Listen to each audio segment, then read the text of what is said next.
Hello everyone, welcome back to another video. Today I will show you how to check your tag on Instagram. So now what to do, just go in the Instagram app on this Android device. So when the app is open, now go in the profile icon on the right below.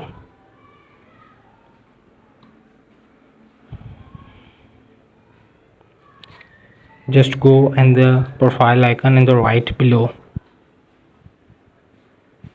to check the tags on Instagram. So from the here you will see in the last section, you will see here is the tagged photos. So from the here you will just see the tag posts easily in your profile icon. So these all are your tags. So hope this video helped you. Please don't forget to like and subscribe and get notified for more videos.